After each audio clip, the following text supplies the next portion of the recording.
Hi, friends. Logan Clements here, one of your co hosts with the Better Events podcast. And in this week's episode, we are diving into a case study on a recent event that Mary and I did this fall on the Zoom Events platform. Now, this episode is going to be filled with kind of just talking about what Zoom Events even is, some of the pros, some of the cons, and then how we actually set up this virtual conference on the platform. This is for you if you are someone who loves Zoom but has never even heard of Zoom Events, or maybe you've been exploring it as a potential platform for your next virtual or hybrid event.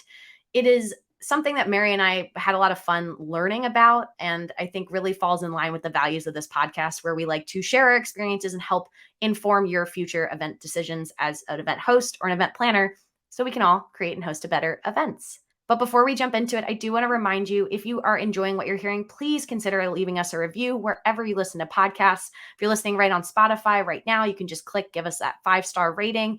But let's get into it. Welcome to the Better Events Podcast. Join two event strategists, Logan Clements and Mary Davidson, who believe we can all create, host, and attend better events. In this podcast, you will learn about event strategy and actions that you can use today as an event host, planner, or manager. Hear directly from the people who are creating innovative and inspiring events today and tomorrow, and grow your business along the way. Now, let's get started, and thanks for listening to the Better Events Podcast. Hello, everybody. Welcome back to another episode of the Better Events Podcast. We are so happy to be with you today and for our conversation. We are doing a case study today, so we're going to dive into that. But first, we'll just say hi. So hi, this is Mary. Logan, how's it going? It's going well. How are you doing, Mary? Good. This is Logan and I are just coming together to podcast for the day, and so we're excited to dive into this episode. We have to warm ourselves up always, though, with a conversation starter. So we're going to dive into that. Today's question is, Logan, what is your favorite Christmas activity that you go out and do each year? And it's something that you're looking forward to. So maybe it's just something you're going to do this year or something you do each year, but you're like, yes, that's happening this year and I'm excited about it. My holiday plans look a little different this year because I'm actually staying in Seattle, and I often travel home and I'm with my side of the family. But this year we're going to be here in Seattle. So I'm actually looking forward to like new traditions. And something I did pre-COVID was that the Argosy Cruises in Seattle, it's a lovely little like tour boat around the lake, does a Christmas carol boat. And then they perform, the carolers are on the boat, and then they perform to people on the shore at set places, beaches and things like that. And it happens for like the whole month of December. And I did this 2019 and loved it. It was just like a really fun festive. You can like ride on the boats, you can hear the carolers live, and then you get to see people who like bring their boats out and decorate them with lights. So I'm gonna try to sneak that in this year. That's awesome. I've heard about the Carolers cruise and I've wanted to check it out. So maybe you'll have to do that. It's so festive, Mary. You would have a lot of fun. It's very enjoyable, and you can dress up in themed outfits. So how about you, Mary? What's like a Christmas holiday activity that you are looking forward to doing this year? You just said themed outfits. And so what I look forward to every year is I have a collection of ugly sweaters, and I love breaking them out to not my husband's enjoyment. They're ugly for a reason. But I love it, and I've had them for years, and so it's my personal tradition. So I'm excited to wear them. There you go. I look forward to it every year. Yeah, we love a good festive outfit. Both Mary and I love anything that has to do with, I feel like, themes. So can't wait to see, Mary. You'll have to post some of these so our listeners, and if you listeners have a favorite ugly sweater, please post it. But back to kind of talking about why we're going to dive into this case study on Zoom Events. It is a newer platform. If you guys haven't heard of it before, it is an event platform that Zoom has created. So it actually acts as like a frame for the Zoom meetings and Zoom webinars. So it is a great next level up if you're into Zoom. But we recently tag teamed an event a couple months ago for a client using Zoom Events. And we'd been very open with them and transparent that we had not used Zoom Events yet for an official event. We tested a little bit, but we were excited to finally dive in. And so we thought it'd be really helpful to kind of share that debrief and some of our key takeaways with you listeners, because I know we've talked about Zoom, we talk about virtual events, how they're not going away. And so I think this is just another great tool to put in your event planner, event producer toolkit when folks are asking you about the latest and greatest platforms. But Mary, I kind of teased it a little bit, but how would you define what is Zoom events? Yeah, Zoom events. It's so interesting that a lot of folks have not heard about Zoom events. And so it's like Zoom is obviously like everybody knows what that is. It's so familiar, but Zoom events is an additional offering that Zoom has. And so I looked up what Zoom Events describes itself to be, and they say that Zoom Events is an all-in-one solution for virtual events built on Zoom's reliable video technology that allows you to seamlessly create and manage virtual events. And then other places say it basically helps sum that up by it's a conference platform that supports 500 to 10,000 plus attendees. So that's how I would define it. I think we could talk more about that, but Logan, what would you add? Yeah, I think just expanding what I mentioned earlier, that it really the nuts and bolts of it is really just a fancy platform that then hosts Zoom meetings and Zoom webinars inside of it. So if you were ever wishing you had a landing page for your Zoom meeting, that on that landing page folks could see speaker bios and look at sponsor logos and click on to their booths, this is what it provides. But at the end of the day, you're still utilizing the functionality of Zoom meeting or Zoom webinar, but it just now adds a little bit more robustness to it. And I feel like I did a number of events where we were on a platform, a different platform, but then the actual session was in Zoom meeting. And so this just avoids that, where instead of having people register and chat and do all these things on platform A, and then all of a sudden they click the link to join their session and it rips them into Zoom, this would keep you all in Zoom. And that was, again, the draw, I feel like, for this very specific case. And as I move forward, it's to me, I always think about if I have any very Zoom passionate clients, this is like a great level up from just doing just a meeting or just a webinar. Yeah, definitely. And we had someone who was working with us, our friend of the pod as well, was telling us that it reminded her of, is it Hoova? Is that how you say it? That's how I've always said it for Hoova. Yeah, Yeah. it's a very similar functionality. It reminds me of Hopin too, with Yeah. certain things about it. Not everything's the same, but they all, again, we've talked about this before, I feel like, but a lot of things overlap. Yeah, definitely. It's a really good solution for those folks that are afraid to do anything outside of Zoom and for other reasons, but it's really great for some instances like that. But Logan kind of hinted to this, but we wanted to talk through like why the organization wanted to do this event and what their goals were, and then why we thought Zoom events was a good solution for this. And as we're talking through this, listeners, just think of your events that you're involved in and see if this might be a good fit for you as well. But when we met with the client at the beginning, they weren't sure what platform to use. And so that was part of what we were helping them decide. And Zoom events was one of the options. Logan and I, this was our first time doing this event, doing an event in Zoom events. So it was a really awesome experience. But we had to do a lot of research to figure out exactly what its offerings were. And so basically the client, they were looking for, like Logan mentioned before, like basically a conference type space where they could have these sessions and these tracks happening simultaneously. And right when you hear that, it's automatically like, okay, how are we going to do this simultaneously? Like that's just kind of the first question that pops in my mind. And then the number of attendees actually didn't really impact the fact that we use Zoom events, but they wanted around 250 attendees. And then some other specifics they had is they really wanted metrics and analytics from the event, which they didn't get previously. And so they wanted to know who attended what and for how long, because they needed to track attendance for continuing education credits. So continuing education is like a really huge pull for this event and its attendees. And so they needed to know how we could incorporate that in the event. And then also lastly, just session engagement, as always, right? But the capability of having Q&A or pre-recorded session, just like that variety there. Anything else I missed, Logan, about their goals for the event? No, but I think just to take note, listeners, this is a great framework to use in terms of having your client, or if you're hosting the event as the event host, defining those event goals, because as Mary said, these bullets helped lead us to Zoom events. And so making sure that you have a handle on like what your event goals are is what really helped steer us and make that decision in terms of all the platforms that are out there. And then we obviously felt like Zoom events would accomplish this, but Logan, I'm going to actually pass it over to you because you really dive deep into this. Yeah, this was one for why Zoom events. And again, Mary and I both love to have like tested a platform a lot. And it's, again, if you watch any of my like YouTube videos about Zoom, why I say Zoom's going to stick around is because we're so comfortable with it.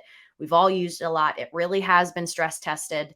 And so why we thought then Zoom events would accomplish this is because the actual like the sessions, the meetings and the webinar functionality, that wasn't new. That's the existing, Zoom meeting, Zoom webinar. And it really was more just that user experience, getting into the registration, getting into the session.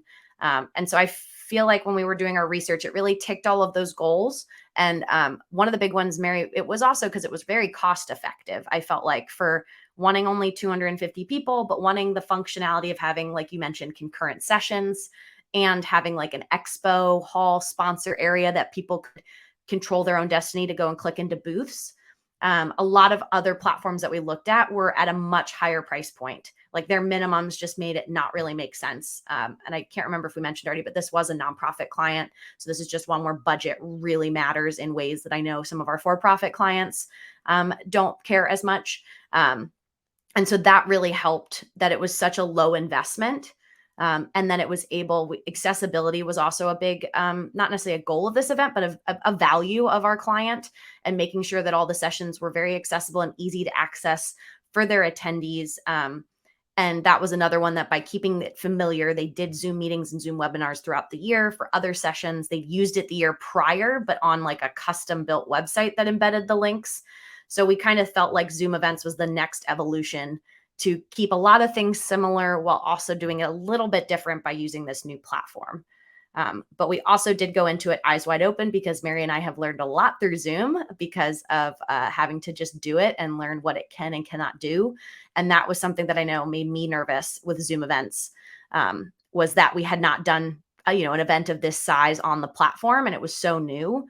But more just, again, based on the fact that it was based on Zoom meeting and Zoom webinar, that we felt like, again, the content would still be there and still be fine. It might just be some of that other functionality that we had to really learn about.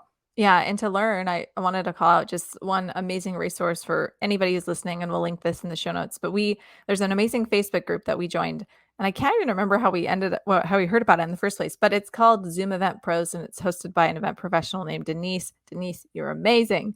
I was able to meet with Denise, and we had just some questions about Zoom events because there's some. It's just, as Logan was kind of mentioning, it's continually progressing. And so there were just some questions and some functionality things that we were struggling with. She was so helpful, and the group is so helpful. So we will put that in the show notes if you want to, join in on that Facebook group. It is a fabulous resource, honestly. And so that really helped us as well as picking other people's brains. Yeah, the crowdsourcing of, we had a past episode talking about how important it is to continue to learn, episode 81 as event pros. And that Facebook group is a great example, not only of a place where we can continue to learn, but also where folks like Denise get to teach and share that information. And there's a lot of other people in that group that share from their experiences of what worked, what didn't work. We all know technology can be daunting because you don't know what you don't know until you try it. And so it was really helpful to pick other folks' brains so that we were able to avoid some of the common pitfalls I feel like that happen on a new platform. The client was going to do all of their registration through Zoom events. And that is something that is like, if you host a Zoom webinar, you can like turn on registration. And so you could capture their name, their email address. It would send them an email to join the link to your webinar. But that's really about it, that you can kind of bounce around. In Zoom events, you would have an event login. So you have an event like landing page, a link you would share out to get people to register for your event. Once they register, they would get a link to the event page. And in that build out, we had sessions and we had an expo booth. And so the sessions, like Mary mentioned, were concurrent, meaning multiple ones happening at once. They had like 3, I think we got up to 4 tracks there at the end of it, but 4 tracks. So 4 sessions happening at the same time. And then they had about, I think, 5 or 6 rotations that went throughout the day. And they did do a break in the middle for lunch. It was a full day conference, but they did a break for lunch where they encouraged folks to go to sponsors' booths in the expo. So on Zoom events, we were building out a bunch of sessions. They have a whole speaker thing that you can let your speakers fill out their own bios, or you as the organizer can upload their bio and links and everything.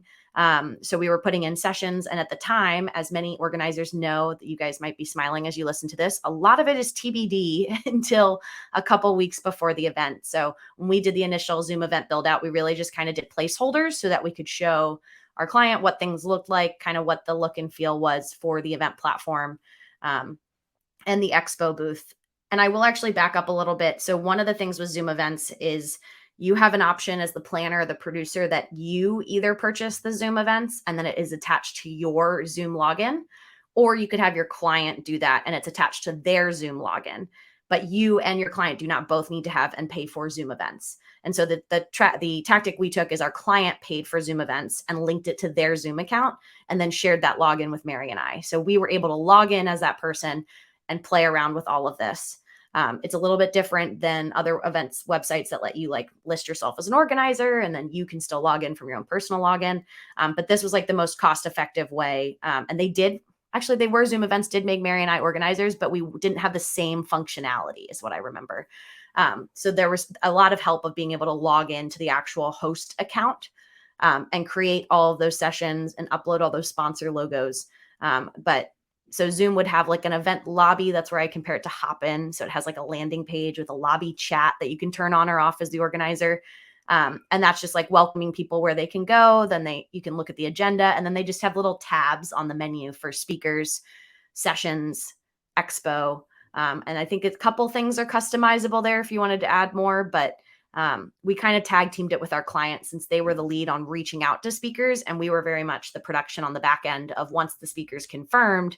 Now we're running with them to understand, the login for their session, how to access their session and all of that good stuff. Mary, is there anything I forgot for the build out? No, I think you covered it just as we're talking through case study, and this is kind of jumping to lessons learned, but as we were building out, definitely learning like certain things that you had to determine before the event was published. And so I would say that was a thing that was a big lesson learned for us. Because we really looked into it and really wanted to make sure, because we'd heard from this group that we were a part of that once it's published, there are certain things that can't be changed. So we're like, we got to nail this part for sure. And so that's just one call out I guess I would have. And also at the time of recording this, some of these things that we say to you might be changed by the time you look into Zoom events, because as we said, it's continually innovating and progressing. And so who knows? And we have feedback too, and we've been able to give it in this group that we're a part of. And so maybe some of these things will be implemented, but just wanted to caveat that as well. And then one last thing, which is actually kind of random, but Logan, I don't think we said the price for Zoom events. And I think it's because maybe we're not 100% certain. And so everybody go look it up. But I was trying to look, and I think it's like we said it was affordable. I think it's less than $99. Does that sound Yes, it right? was at the time, again, we're caveating folks at the time of this recording. So end of 2022, it was $99 a month and you can upgrade. And that's for just the 500 people. Again, it levels up and it really does kind of infinitely, or not infinitely, like exponentially increase. Like if you want to have 10,000 people on the platform, I believe it's several thousand a month. And you just need to pay for it for when you want the platform to be you setting it up and it being active. And so with our client, I think we got them to just do 2 months so that we were able to set it up, launch it, have the event, and then have it open a couple days after the event. So yeah, $99 a month. It's very affordable compared to some of the other ones on the market, or at least I think it's become a good competitor that will hopefully make some of the other platforms maybe rethink some of their pricing. And then we wanted to talk through the team that we had in place as well to help with this event. Many of these kind of stepped in more closer to actually the event production and execution. But so there was Logan and I. And then we also had a streaming engineer, Luke, we've had on the podcast before. We can link to Luke's episode because he's amazing.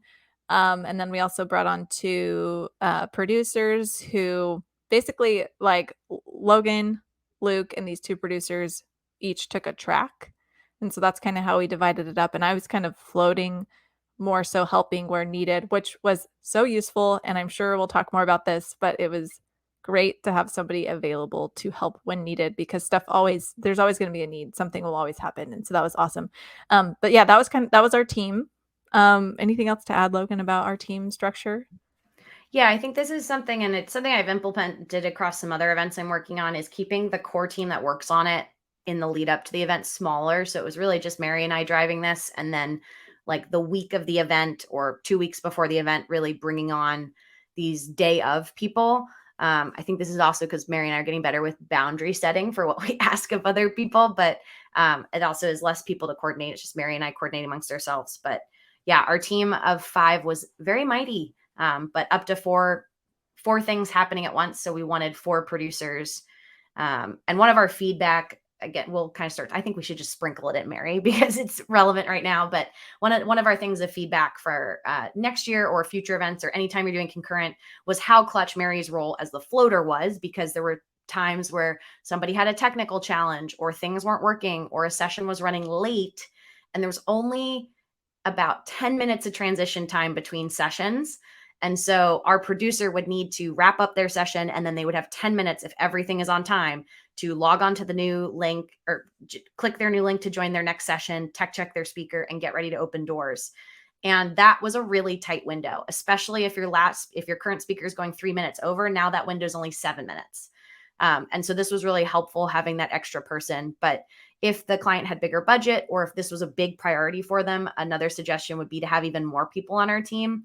And if anything, stagger them so that you worked a session and then you were off a session so that you could get into your next session. We normally say 30 minutes early. So you have time to check with your speaker that they're okay and everything's set up and you're all set before you start. Because that did make those transition times really short. But I feel like in our budgeting 101, people cost money. And so if we're halving the workload and doubling the number of personnel we need that day, that is going to have a huge budgetary impact. But I would say bare minimum, we needed 1 per session. And that floater is just now at this point, it's like non-negotiable. We have to have a floater if we have concurrent things happening at least in my book. Yeah, definitely. I'm so glad that we had that in place for sure. And just kind of moving more into other lessons learned and what worked and what didn't. One thing that I keep thinking about, because I just think it should be a functionality, is that we weren't able to utilize discount codes, which was important for like groups and group discounts and things like that, which is very common for event registration. That was not a functionality at the time. Not sure if it is now or not, but I know other folks feel this way too. And so we're like, please add discount code and promo code capabilities in. So that was kind of a bummer. But what we did, the workaround is that, I guess in short, you can upload folks to the back end. And so if they could then take advantage of that discount in another way, or we could pull a report for them or something, but we can upload them in the back end and get it all taken care of. It's just not streamlined. And so that's one Just thing that, manual. It takes yeah, somebody putting things manual. in for Yeah. every single person that wants Yes. to do this.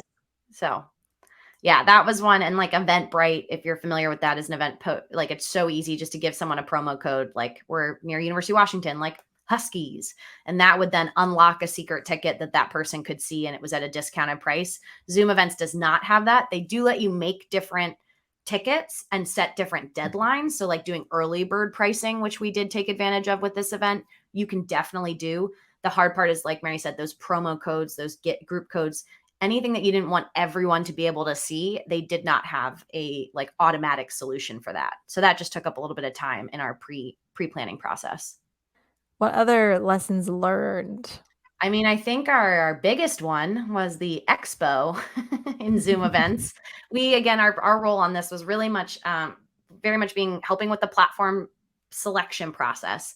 But then a lot of what we were focused on was on the content, the actual production of the content that was a part of this educational conference. And so the expo was definitely a part of the platform, but we weren't necessarily doing any sponsor logistics. And we were just really a sounding board for our client for Zoom event related things. Well, sure enough, on the event day, because we launched the expo the same day as the event, and it was supposed to open like an hour early so sponsors could get in there and talk to anybody who showed up early, it wasn't loading. We had the event was live, we had the lovely countdown to the expo opening, and then it just was like an error message. And Mary was very quick to be able to get on with Zoom support, which again, pro tip here, only the owner of the Zoom events account can access this like Zoom event support. I logged in as myself, but even though I was an organizer, I wasn't the host. I could not find any of this instant chat with anyone. But what we discovered was because it was all because of a space in a link. So in your expo booth, you could link to your website, your social media, and it has a great functionality that we loved, that sponsors could upload their own information. They'd have their own sponsor portal, all in Zoom events. They got to do it. We did not have to upload anything. The negative with that is we had one sponsor who was copying and pasting links clearly from somewhere. And I guess they put a space at the end of their link. And Zoom events told us this is why the entire expo is disabled, which It's crazy. Mary, I Yeah. still don't understand how that was a thing. But the hard part too was they couldn't even tell us which booth or which link. So Mary and I on the event day are like clicking through every link in every booth. We're on comms, like our virtual headsets together, being like, all right, I'm in this booth, click, click, click, click. And we finally found it and deleted it. And sure enough, then the expo was up and running. But that whole process took about 30 minutes. Causing a delay to the expo start, which again is just something us as organizers, our client noticed, we noticed, and sponsors noticed. I don't think any attendees noticed, but my like takeaway from that was we should have launched the expo the day before. Still on the agenda, could have said, hey, log in an hour early to talk with sponsors, but actually physically launched it because we'd done so much testing on like everything else on the production content side, and the expo just hadn't been a focus for us. And that's something that we always talk about in this podcast too, is like test, and test some more. So I would have preferred we'd opened it a day earlier and just let people know that the booths weren't manned until a certain time. So they shouldn't expect immediate responses. But Mary, what was your reaction to that whole scenario? I just was like, are you kidding me? I was really happy that Zoom support could like kind of tell us in a way that something like that was the matter. But it also was like just crazy. I don't know. Yeah, and I was grateful to be able to get a hold of Zoom support, I will say as well. So, yay. Well, and that's something that other platforms, if you compare it to others, like you might have had a contact person at Hopin, at Hoova, at whatever platform, but like with Zoom events, it's very hands off, very like you as the event host, event producer are like in charge of it. And it's great because then you don't have these fees. A lot of the platforms, will charge you like a project management fee. But that was a moment, Mary, I remember being, because I couldn't find it on my end. And I was like, oh no, this is where the $99 a month is about to bite us in the butt. Yeah. And then you were like, no, I'm on with support. I was like, oh, okay. It's just hidden to everybody else except you.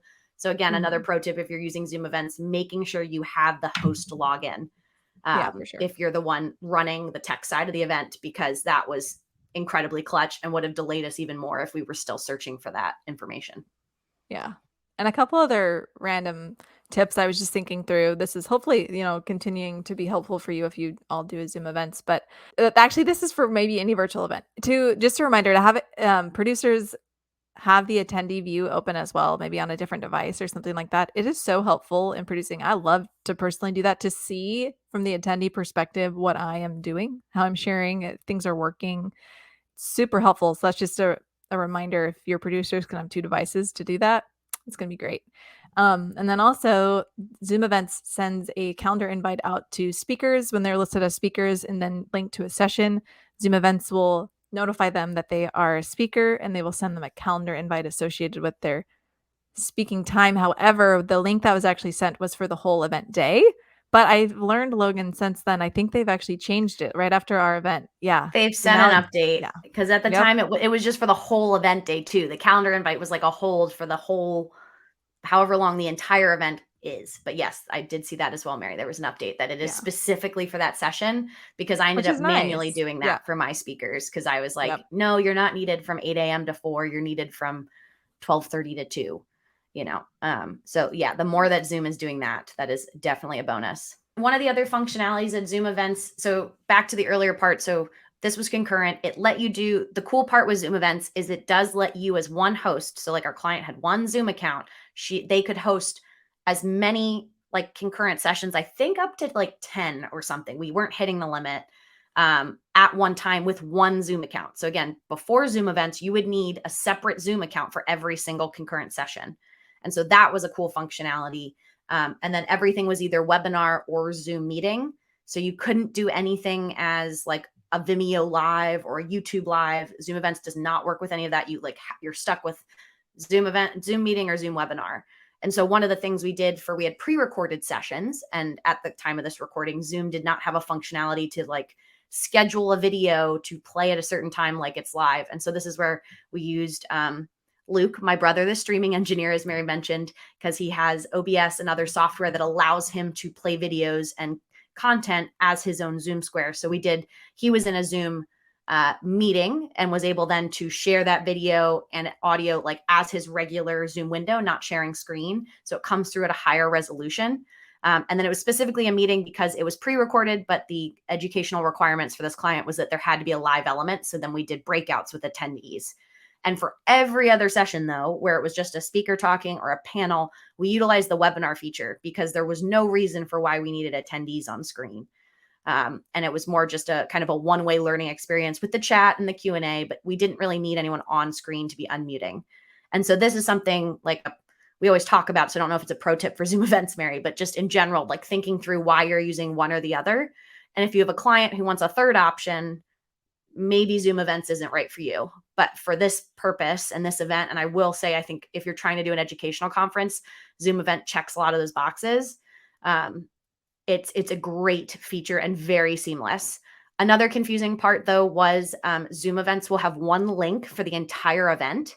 And at the time of this recording, there was no individual link for individual sessions. So if you were inviting a sponsor or the speaker to their specific session, we didn't have a way of sending them like an individual link to just that session to join. They would have to go to the event, and then you can build your own agenda in Zoom events, which all of our producers, we did. So we purposely built an agenda with our sessions, and that was really easy. But that is a difference between if you're just sending out a Zoom meeting or just a webinar where you can send a link for folks to join. We had some, like, I'd say there's pros and cons to that. I think some people really wanted the ease of just being able to join. I kind of liked that we made our speakers go through the process so they could see what the attendees see. And then they also let you in Zoom events, you can stream your session to the session lobby, which is like, it's in the Zoom events platform, but then, and attendees could then watch your session from the lobby without being inside the session. And we opted to turn that off for all of our sessions because we thought that would be confusing. And as being very focused on, again, accessibility, we wanted to make it as easy and simple for you to be like, yes, I'm in the right place. I'm in the right session. And so that's a great option if you're trying to like let people preview what they might be hopping into before they get into your session. But we turned that off so that nobody was confused and being like, why can't I see the chat? And they can't see it because they're still in the lobby. So we turned that off, that they had to click like join session to be a part of that. But I hope that didn't make too many people's heads spin because there's a lot of nuances, I guess, that we learned. Lots of nuances, lots of good pro tips in here. So reach out to us if you have Zoom events questions. We can help if we can, but for sure join that group. I'm going to keep plugging that group because it was very helpful. Yeah. Mary, would you use Zoom events again before we wrap up? Yeah, I would. I think I have no reason not to use it again. Like you said, figuring out if it's actually the right thing for the event for the client. But yeah, I'd use it again. And I assume you would too, based on what you were saying. I would. Yeah. I think, again, it's knowing knowing the limitations of like what it can do. It definitely helps, but it's just really such an easy level up from Zoom. And some of our registration complaints that we've made, or lessons learned and things, you could easily solve. You can use like Eventbrite or use another registration tool and then just manually upload a CSV file. So it's not manually putting every single name in. You're just like bulk uploading. You can totally do that. But this was like the right solution for our client because it was just everybody in the same place. I feel like the only way it would not be a good fit is if you were like not a Zoom organization, or like your group that you serve as an event host like doesn't know anything about Zoom, because I think we had a couple of challenges with folks registering who were not very familiar with Zoom, but those were so few that, again, it still was like the right fit. So it would just be like if you were a Teams company, I don't know if doing a Zoom event makes sense. But yeah, overall, we always love these. There's just so many lessons learned. Yeah, absolutely. It was a good experience where I'm glad we could do it together, and hopefully this helps all of you. Yeah. Well, I think that brings us to the end of our episode. And Mary, you have our bonus tip this week. Yes, I do. For our bonus tip this week, we are switching gears. I know my brain is currently like all thinking about Zoom and production. So we're going to switch our brains for a moment to talk about fundraising events. So our bonus tip for today is about something called an auction tracker. So this is a really useful spreadsheet that I got from a planner who ended up phasing out her event planning side of her business. So she gave this to me and is like, I've compiled this list of businesses that have donated to auctions. So for a silent auction or like a live auction or something like that. And so she's compiled all these business names and like their email addresses or a way to contact them. I was like, this is amazing. And so I've been able to build on it. And of course, so now I can give it to clients and it's just a really good asset. So this is what my bonus tip for today is to, if you do fundraising events or something like that, this is something that's super easy to build out and then just keep building on it each time you do an event to help future clients. And it's a good resource. They're always surprised to have it. One thing I will say is I don't update it because I don't know if that person still works there, if that contact is still right, but it's just a starting point for them. And at this point, it has like 300 things on it. So it's like a really good starting point. So that's my bonus tip for today. It's very specific to Washington. So I would say email me and I'll give it to you, but it's not going to be helpful necessarily. And so, but start to build that out and hopefully it'll be helpful for your fundraising clients. That's my bonus tip for today. That sounds like such a time saver, Mary. So yeah, listeners, take advantage of it. I have my own version of this, but Mary's is definitely more robust and it has been a time saver, I feel like, for many nonprofit friends. But that brings us to the end of this week's episode. You can follow us on Instagram, Facebook, or Twitter at Better Events Pod. You can send us an email at bettereventspod@gmail.com. And as always, thank you for listening, and we'll be back with you again next Wednesday.